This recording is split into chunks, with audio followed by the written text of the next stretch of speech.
Esse podcast é apresentado por b9.com.br.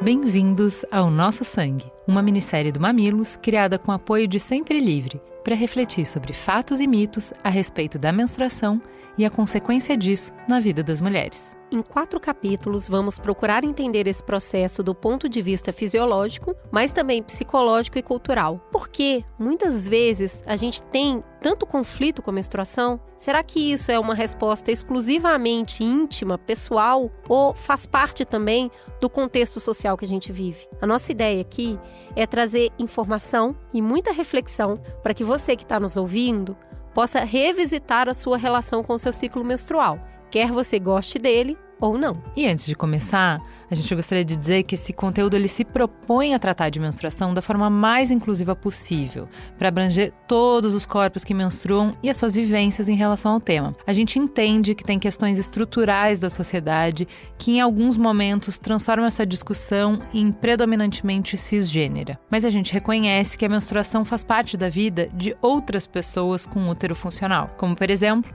homens transgênero e pessoas não binárias.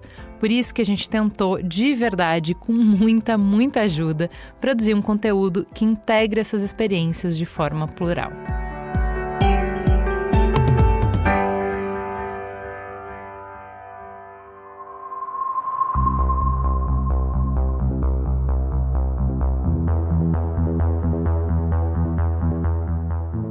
Eu sou a Cris Bartz. No primeiro episódio do Nosso Sangue, a gente entendeu muito da nossa relação com a menstruação sendo construída pela cultura, por tudo que a gente consome, por todo mundo com quem a gente se relaciona. E isso acontecendo muito através dos tabus, que eles servem para controlar e para diminuir as mulheres. E que para quebrar esses tabus a gente vai precisar de muita informação. Para desmistificar então a menstruação, a gente trouxe a ginecologista Carolina Ambroghini para nos ajudar a começar pelo começo, a menarca, a primeira menstruação. Então a puberdade ela pode começar a acontecer por volta dos 9 anos. Ela inicia-se pelo estirão, depois pelo aparecimento dos pelos pubianos, os brotos mamários e a última coisa que acontece é a menstruação, que significa que a mulher está ovulando. Nos primeiros 2 anos depois da primeira menstruação, é normal que ela seja irregular.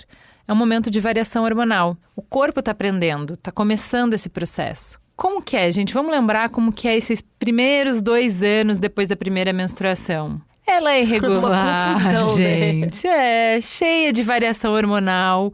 O que é isso? É o corpo aprendendo, é o corpo começando nesse processo. O que tem, Cris? Bom, tem espinhas, às vezes aqueles pelos que você não gostaria de ter.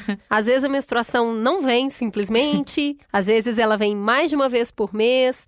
Ainda está bastante descontrolada. É um período que ele pode gerar muita angústia mesmo. É total no control. Essa angústia toda pode levar muita gente a buscar uma solução, né? A gente falou no Mamilos já sobre o problema com as soluções, né? Com buscar resolver os problemas. E a gente foi procurar especialistas para nos explicar. Isso é bom? Faz bem? Para a doutora Marisa Kataguiri, que é especialista em adolescentes, é normal, gente. É muito correto utilizar anticoncepcional para controlar a irregularidade da menstruação, o volume do fluxo e das espinhas. Tem o lado genético e o estresse, né, gerando toda essa irregularidade.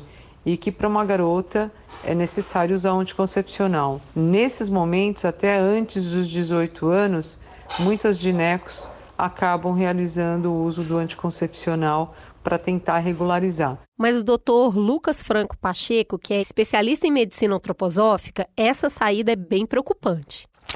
Prescrevem-se pílulas anticoncepcionais para meninas de 13 e 14 anos antes mesmo de iniciarem sua vida sexual por menstruação irregular. Para muitos médicos e ginecologistas, se tornou uma solução rápida para boa parte das queixas que levam mulheres aos seus consultórios. Anticoncepcionais são prescritos para quase todo tipo de distúrbio ginecológico. Se a mulher menstrua demais, se menstrua de menos, se tem cólica, se tem TPM, se tem cisto no ovário, se tem mioma, até mesmo para acne. Infelizmente, para uma parcela dos médicos, é mais simples, rápido e cômodo substituir cuidados e orientação por comprimido. Algumas mulheres podem se beneficiar da utilização de pílulas ou de outros métodos hormonais de contracepção. O problema consiste na universalização do uso de uma forma generalizada de prescrição que pode trazer mais danos do que benefício para a saúde global da mulher.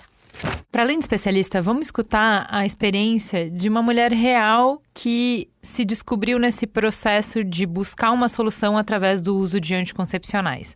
Vamos escutar a Melissa. Aos 19 anos, eu comecei a usar adesivo contraceptivo. E uma das promessas da ginecologista era justamente controlar a menstruação e saber quando ela ia vir. De 3 em 3 semanas, certinho. Olha só que maravilha. Só que isso nunca aconteceu. Eu tinha spotting todo santo mês. Sangramentos entre ciclo. Ia sempre na ginecologista e ela falava que estava tudo bem, que ia parar usando contraceptivo, mas nunca parou. Gente, vocês não têm noção do tanto que eu sofri esse tempo todo. Anemia, roupas manchadas. No dia do meu casamento eu tive spotting. Eu lembro de ter chorado no banheiro da minha festa de casamento de tanta raiva. Eu estava sempre sangrando e isso me fazia detestar menstruar ainda mais. Pois é, infelizmente esse também é o meu caso. Eu, Cris Bartz, tinha somente 15 anos quando eu comecei a tomar anticoncepcional. Ele foi receitado por um médico porque eu tinha muitos pelos, estava com a pele oleosa, menstruação irregular. Eu tinha só 15 anos. Eu nem sonhava em perder minha virgindade ainda. Não estava procurando um método contraceptivo. A questão é que isso foi colocado como uma condição para eu melhorar. E você sabe como é que é. Se aquilo é um problema, o que você busca? Uma solução. E é bem verdade que eu mantive a minha menstruação controlada por um bom tempo.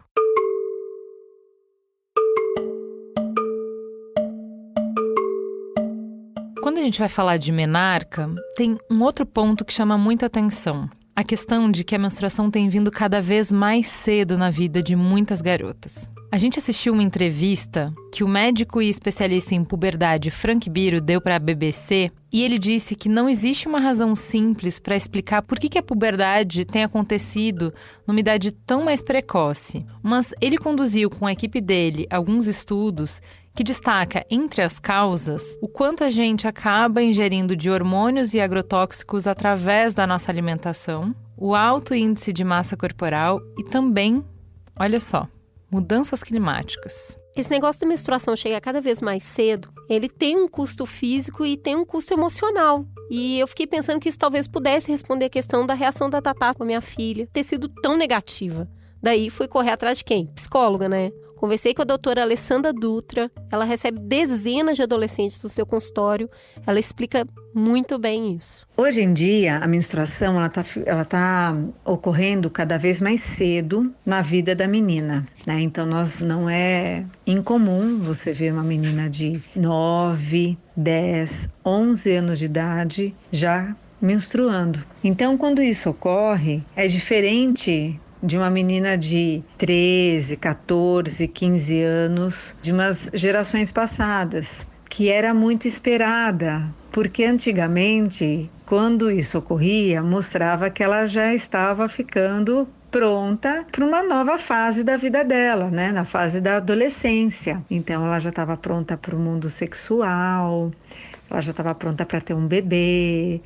E ali começava, então, toda uma orientação sexual, inclusive, para com essa menina. Hoje em dia, quando essa menina de 9, 10 anos menstrua, ela ainda está nessa fase da meninice. Então, ela entende aquela menstruação como uma coisa que está perdendo a infância dela. Ela não entende, inclusive, as questões da TPM, por exemplo, que acaba trazendo para ela uma certa irritabilidade, uma quietude. Então, é uma fase que, hoje em dia, ela vem com uma certa peculiaridade, ela vem hoje com uma sensação muito de estranheza, onde ela está perdendo a meninice dela, onde ela está perdendo uma questão muito peculiar daquela fase de sentar no chão, de shorts, ficar mais à vontade. É um período que fica incomodada, um período que fica estranha. E aí a doutora Alessandra vem com o quê? O pulo do gato, chamando quem precisa na responsa. Ela fala sobre preparar essas crianças e não deveria ser diferente tarefa dos adultos. Depende muito da maneira como você vai apresentar essa menstruação para ela, essa fase, né? Essa feminilidade para ela, né? Você pode passar como um fardo, olha, isso agora é um fardo para você. Ou você pode passar que isso agora é bem-vinda, como eu falei, ao mundo feminino. Você pode passar de uma forma muito suave, muito leve, mostrando como que isso é muito comum. Depende muito da visão do adulto que está orientando essa menina, como isso vai ser gerenciado. Então, eu digo que assim, isso é muito passar. A representação social que você faz da menstruação depende muito do adulto que está apresentando para você, para essa menina, as imagens, né? Os conceitos. E aí, então, você absorve da forma como esse adulto está te apresentando. Você socializa essa menstruação dessa forma também.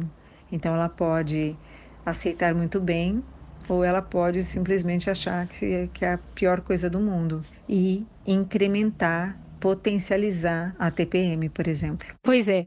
A questão é que não dá para ouvir isso tudo e não pensar que se você tiver uma relação muito ruim com a menstruação, dificilmente você vai conseguir passar ao menos uma visão neutra, nem tô falando positiva, para qualquer adolescente. De novo, você já falou um pouco, mas não dá para colocar isso só na conta da mãe. Tem tia, tem avó, tem amiga, tem professora, tem a cultura, filme, livro, diz tudo que a gente já falou. Tem uma legião de mulher que vai falar sobre isso com essa menina, sobre como elas se sentem em relação a esse processo. Pior é que não é só as mulheres, né? Os homens falam muito. Então vai ter o pai, vai ter o tio, vai ter os professores, vai ter os amigos, vai ter as risadinhas dos colegas que a gente sabe. Inclusive, os homens contribuem muito para o que a gente pensa e como a gente se sente em relação à menstruação. Pois é, mas voltando aqui, o impacto da notícia, da menstruação, da filha, quando a mãe ouve, ela pode ser mesmo um motivo de tristeza para a mãe, um motivo de lamento. Aí a gente vai procurar saber essa recepção da mãe, o que pode causar na filha. E a ginecologista natural Bel Said tem um ponto de vista muito interessante sobre isso. Muitas vezes ela foi levar isso para a mãe, foi contar para a mãe, e a mãe recebeu de uma forma ruim. Começou a falar de uma forma sobre como ela esconder aquilo. Lamentou, porque a partir de agora ela ia estar sujeita a uma série de vulnerabilidades. E é claro que a gente compreende que essas mães, mulheres, também têm uma história que elas trazem e que justificam o porquê delas trazerem isso para as filhas delas, né? Porque talvez elas tenham também vivido experiências ruins em serem mulheres, em menstruarem, a questão da sexualidade, a questão de estarem a partir de agora sobre o risco de uma gravidez, então precisa se preservar de muito mais coisas. Então, muitas vezes esse momento, tanto para aquela menina como para a mãe, traz uma entrada no mundo que talvez não seja um mundo positivo, que seja um mundo vulnerável. Ela está agora mais do que nunca sujeita às vulnerabilidades de ser mulher e ao sofrimento de ser mulher. Tudo que a doutora Bel falou nos fez pensar muito num relato que a gente tinha acabado de ouvir da Cecília, de 35 anos. A causa e o efeito e a causa. A minha história com a menstruação começou super cedo, aos 10 anos. Até hoje, tenho problemas inúmeros com ele. Vivo o dilema de tiro útero ou não tiro útero. Muitas dores, muito mal-estar, muita instabilidade emocional. Mas a pior de todas foi ver minha filha ficar menstruada também aos 10 anos. Era uma das coisas que eu mais temia. E hoje ela com 11, eu vejo como ela muda, como ela fica moadinha, como ela sente dor. É isso. Só mais um dos nossos dilemas femininos.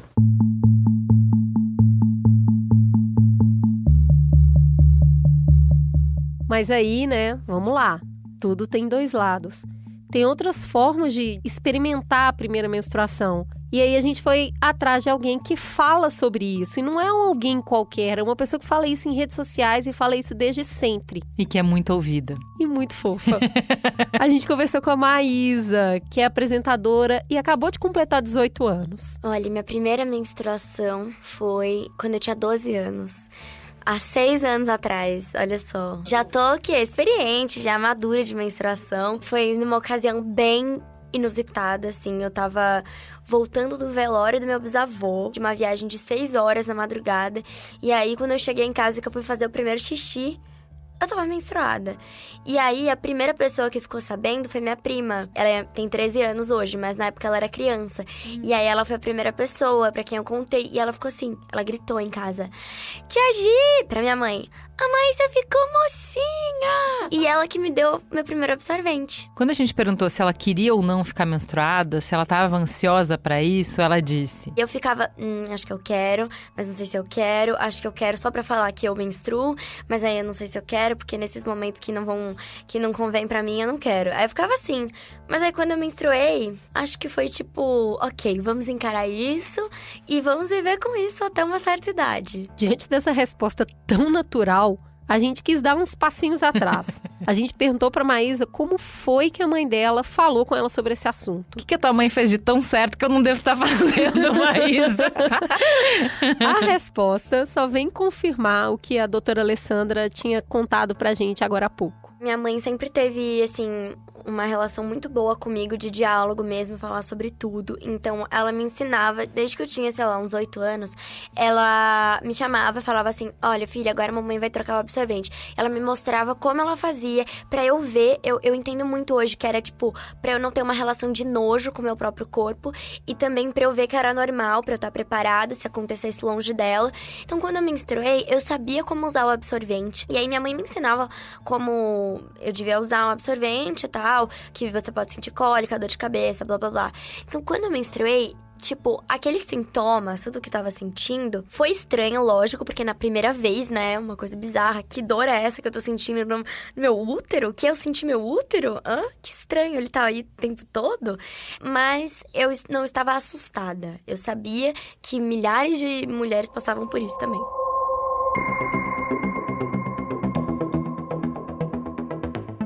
No Brasil, né, gente? O Brasil é enorme, cabe tudo aqui dentro. Se por um lado a gente tem a Maísa falando super segura sobre o assunto, a gente tem uma comunidade gigantesca no interior do país, onde as meninas sabem muito pouco sobre menstruação, sobre o funcionamento dos seus corpos, como mostrou, por exemplo, um especial do Profissão Repórter da Rede Globo em junho de 2019. É bem específico das comunidades falar que quando a menina está menstruada, ela não pode plantar, porque a mão dela não é ruim nesse período, não é? Nem colher fruto, nem nada desse tipo, porque... E nem colher.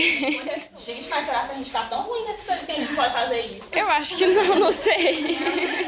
Só que agora a gente precisa entender, mas o que é essa menstruação mesmo? O que é que o meu corpo faz, não é, meninas? Para que ocorra esse sangramento, essa perca de sangue todo mês. Será o que acontece no corpo da gente? Vocês saberiam, assim, eu acho que talvez aconteça isso, eu não sei. Já foi explicado assim para vocês na escola? Não pode falar nada do tipo. Mas não é só no Brasil que tem esse monte de crendice sobre pessoas menstruadas. É no mundo todo. Milhares de pessoas continuam sofrendo discriminação por causa de crenças que falam sobre a menstruação deixar a gente impura ou contaminada. No Nepal, por exemplo, tem uma crença que acaba fazendo as famílias trancarem as mulheres para fora de casa enquanto elas estão menstruadas. E tem também uma cultura tradicional na Nigéria que acredita que o toque da mulher menstruada pode fazer com que o leite talhe, as plantas morram, os espelhos percam seu brilho. No interior de Portugal, raramente mulheres conseguem trabalhar em colheitas de flores, porque ainda permanece a crença que mulheres menstruadas têm o poder de murchar essas flores. Gente, a gente não tá falando do século XVI, a gente não tá numa história narrada pela historiadora Mari Del Priore. Não, a gente tá falando de hoje. Não dá para ignorar que esses estigmas, que esses mitos atingem diretamente as meninas que estão engatinhando, formando opinião sobre menstruação e, obviamente, impacta todos os espaços onde elas circulam. Em 2017, a ONG Plan International, do Reino Unido, publicou um estudo apontando que 49% de garotas com idade entre 14 e 21 anos já perderam um dia de aula por causa da menstruação.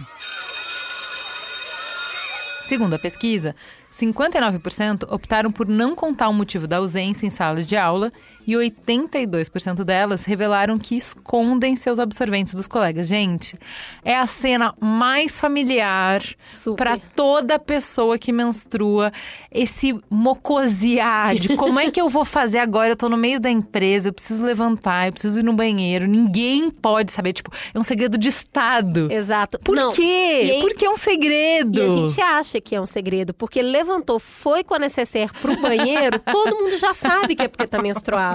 Isso que a gente tá falando lembra a conversa com a Melissa. Ela hoje tem 30 anos, mas ela contou pra gente que quando ela tinha 12, era bem isso na escola. Tudo era muito escondido. Nunca conversei com minhas amigas sobre a menstruação, e sim como esconder a menstruação, usando blusa amarrada na cintura, calça larga. Vazar absorvente era o pior pesadelo, e as meninas que sofriam com isso ficavam com um estigma horrível na escola. O que a Melissa passa, o que a gente tá contando, é um dado. De acordo com a ONU, 20% das meninas indianas deixam de ir à escola depois que elas ficam menstruadas. Em outros países não é diferente. Até piora. No Nepal e no Afeganistão, esse índice chega a 30%. Esse desconforto, ele pode virar tragédia. E um exemplo claro disso foi uma notícia publicada no jornal Daily Nation em outubro de 2019. Uma cidade no Quênia, uma jovem de 14 anos numa situação tipicamente normal na escola. Só que a menstruação dela chegou e ela não sabia, era a primeira vez que ela tinha ficado menstruada, ela não tinha absorvente, nem percebeu. A menstruação dela vaza e suja a carteira. Pois a professora não chamou a menina de porca, de suja, na frente da sala inteira e ainda expulsou ela da sala? Pois é, na mesma noite a menina se matou. É disso que a gente está falando. Descolonizar o nosso olhar sobre menstruação é um processo difícil. Faz a gente questionar cada ponto de tudo que a gente imaginava que a gente sabia sobre o que acontece no nosso corpo todos os meses. É perceber que a negatividade em relação a esse tema está em todos os lugares. E isso é um grande formador de opinião.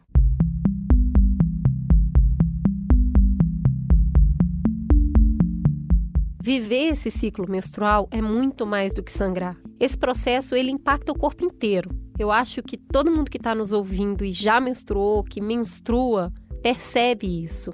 É um impacto da cabeça aos pés. Tem gente que nota que o cabelo, a pele, até o cocô muda.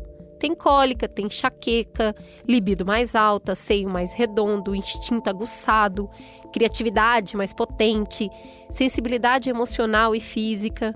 Ou seja, a nossa vivência, ela acaba intimamente ligada com todos esses eventos. É muito mais do que 5 ou 6 dias de sangue. É um mês inteiro vivendo cada uma das fases que a gente já citou aqui. E eu fui reconhecendo algumas características minhas que vinham junto com a menstruação. Eu ia ficando mais introspectiva, ia ficando mais sensível, fisicamente sensível também. Então, meu limiar à dor parece que ele fica mais reduzido e eu fico mais frágil mesmo. Eu até brinco com meu namorado que quando eu tô menstruada eu pareço um pouco um animal ferido, porque eu fico frágil e negar isso é uma coisa que não me ajuda. Então, à medida que eu fui percebendo essas características, e da mesma maneira, em contrapartida, percebendo que quando eu ovulo eu fico mais animada, carismática, me sinto mais bonita, mais bem-humorada, estou mais ativa, tenho mais energia, isso foi me permitindo aos poucos e programando a minha vida mesmo, com base no meu ciclo. E me ajudou a olhar para isso de uma forma mais natural também. Foi um processo de autoaceitação e um processo de amadurecimento mesmo. De ir desconstruindo um tabu bobo a respeito da menstruação, do meu corpo e da minha sexualidade. Esse foi o relato da Rebeca, de 27 anos. O que importa aqui é que, diferente dos homens cis, a gente tem ciclos. Somos mulheres de fase. Tudo isso acontece por culpa, ou graças, depende da sua visão, dos hormônios. De que hormônio a gente está falando? Do estrógeno, da progesterona, do hormônio luteinizante, o LH, e do hormônio folículo estimulante, o FSH. Esses hormônios todos agem na gente e, por consequência, nos fazem agir de diferentes formas. Para entender isso, volta aqui para nossa conversa a ginecologista natural Bel Said. Os homens não seguem esse ciclo, os homens não vivem esse ciclo. As mulheres, elas estão voltando a reconhecer a natureza cíclica como algo incrível, né? A mulher voltar a ter contato com o seu ciclo que é talvez a grande essência de ser mulher, da natureza do ser mulher, a natureza do feminino. Isso torna a mulher um ser único, um ser especial, por ela vivenciar isso, por ela não ser a mesma todos os dias, em todos os períodos, né? E ela conseguir se reconhecer como cíclica, como múltipla. As mulheres, elas estão começando a voltar novamente a ver isso como algo positivo, como algo belo. Foi com base nisso que a gente foi procurar um relato de uma pessoa que vive isso de uma maneira muito intensa. E aí a Ana Paula, que tem 33 anos, nos contou. Depois de quase 13 anos tomando pílula e desses 6 sem menstruar, porque para mim sempre foi uma falta de dignidade, eu decidi em novembro do ano passado tentar reconhecer essas oscilações e ver como eu saberia lidar ou não com essa parte do meu corpo também. Foi um processo difícil porque foi muito negligenciado, né, durante muitos anos. Tenho visto realmente que é uma mais-valia e, na verdade, quase um superpoder. Todas as oscilações que um único mês pode trazer para o meu dia a dia. Estou muito feliz e espero manter isso. Esse novo olhar para a menstruação e para o nosso corpo e para o que acontece com ele parece que está ganhando fôlego.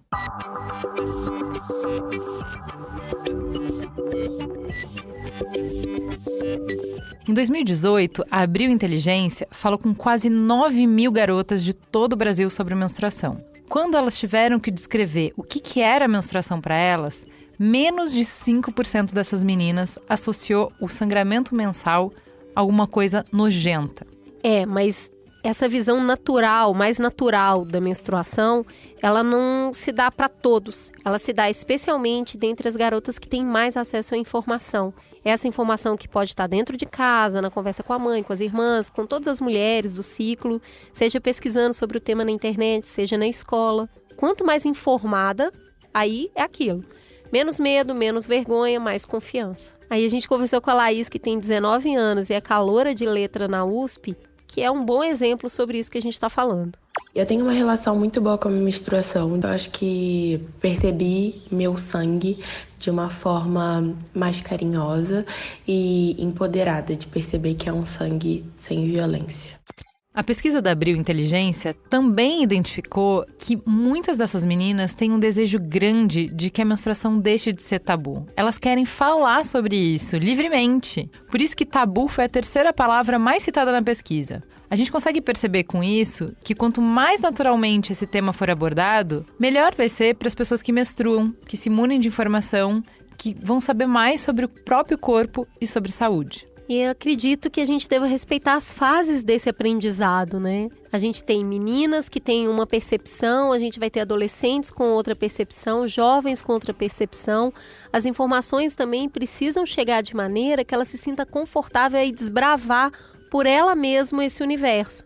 Minha menina tem menos de 10 anos, né? Então ela tem uma fase. E acredito que é através desse pegar na mão e ir para as próximas fases que essa conversa pode evoluir de uma maneira positiva.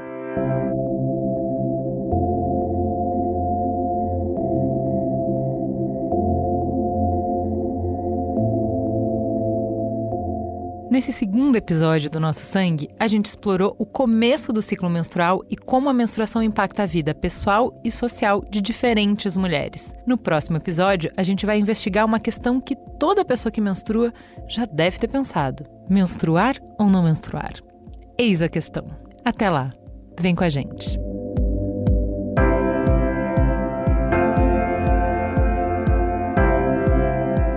Nosso Sangue é uma produção do Mamilos em parceria com a Sempre Livre.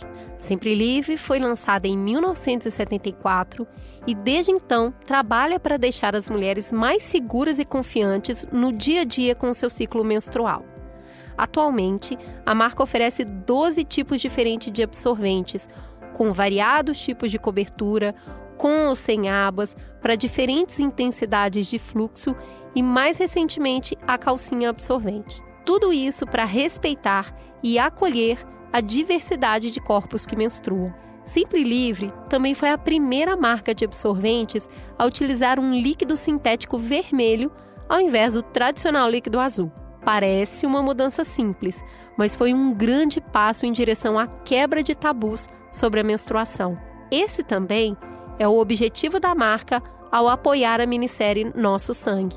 Eles entendem que é fundamental informar meninas e mulheres para quebrarem o silêncio a respeito da menstruação, assim como gerar discussões sobre os tabus que permeiam esse assunto. Só assim teremos mulheres realmente livres.